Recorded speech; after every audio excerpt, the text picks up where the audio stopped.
गुजरात के अहमदाबाद में प्लेन हादसे की जो तस्वीरें मौका वारदात से आ रही है वो बेहद डरावनी है। आप देख सकते हैं कि पूरा का पूरा प्लेन मलबे में तब्दील हो चुका है और इन तस्वीरों को देखने के बाद कोई नहीं कह सकता कि इसमें जो भी सवार होगा उसमें से कोई भी जीवित बच पाया होगा। ये प्लेन मेडिकल कॉलेज के हॉस्टल बिल्डिंग पर क्रैश हुआ है। इससे ये भी आशंका जताई जा रही है कि इस हॉस्टल में रहने वाले कई लोग भी हताहत हुए होंगे।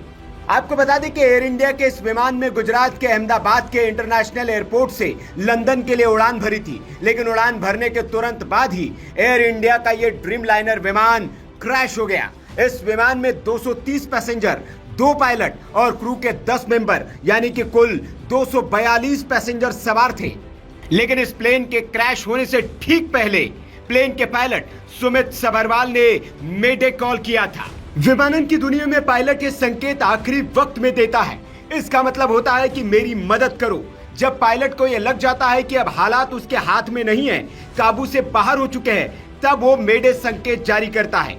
बोइंग 787 को उड़ा रहे पायलट को बहुत अनुभवी बताया जा रहा है। उनके पास 82,000 घंटे उड़ान का अनुभव था। जानकार ये भी बता रहे हैं कि दरअसल विमान में कोई गड़बड़ी बहुत शुरुआत में ही पता चल गई थी। हालांकि इस संभावना से भी इनकार नहीं किया जा सकता कि स्थितियों को जज करने में पायलट या एटीसी से कोई गड़बड़ न हुई हो। पायलट कैप्टन सुनील सबरवाल ने मेडे का संकेत तो दे दिया, लेकिन गड़बड़ी को सुधारने या ठीक करने का उनके पास वक्त ही नहीं था। विमान कुछ ही क्षणों में नीचे गिरने लगा और देखते ही देखते आग के गोले और गाढ़े काले धुएं में तब्दील हो गया था।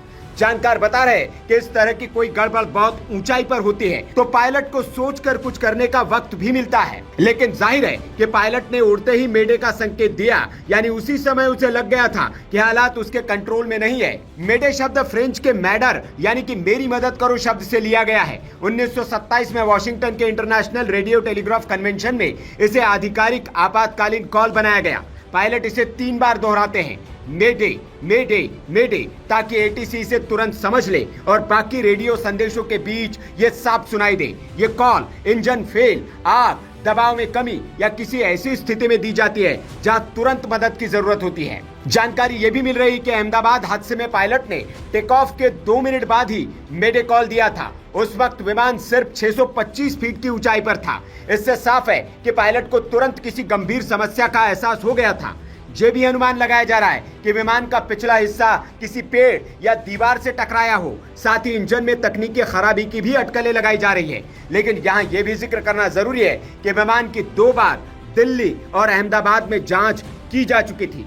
वे टेक ऑफ के तुरंत बाद इमरजेंसी कॉल कर एयर ट्रैफिक कंट्रोल यानी कि एटीसी को कुछ बताना चाह रहे थे। हालांकि जब तक एटीसी की ओर से जवाबी कॉल किया गया, पायलट उसे रिसीव ही नहीं कर पाए। इसके तुरंत बाद प्लेन क्रैश हो गया।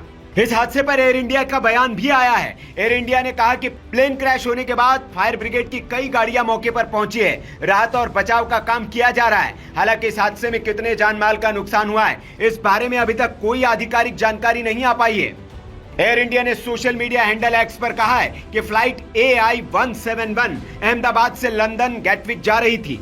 12 जून को दुर्घटना का शिकार हुई है। अभी हम विवरण की जांच कर रहे हैं और इस मामले में अपने सोशल मीडिया प्लेटफॉर्म एक्स और एयर इंडिया के वेबसाइट पर ज्यादा जानकारी साझा करेंगे। आपको बता दें कि बोइंग कंपनी के विमान पहले भी कई दुर्घटनाओं में शामिल रहे हैं। सबसे हालिया दुर्घटना दक्षिण कोरिया के जेजू एयर की उड़ान है, जो दिसंबर 2024 के आखिरी में दुर्घटनाग्रस्त हो गई थी। आंकड़ों के मुताबिक विमान लैंडिंग का प्रयास करते समय दुर्घटनाग्रस्त हो गया था और इसमें 189 लोगों की जान चली गई थी। ये विमान भी बोइंग 737-800 था और अहमदाबाद में जो विमान क्रैश हुआ है वो भी बोइंग 787-8 ड्रीमलाइनर प्लेन था। इस खबर के बाद अब बोइंग के शेयर प्री मार्केट ट्रेडिंग में 6% तक से अधिक तक फिसल गए हैं। दोपहर 3:30 बजे तक बोइंग के शेयर प्री मार्केट में 6.42% की गिरावट के साथ $196.51 पर थे। Bureau report, VK news. VK news, राष्ट्र के नाम।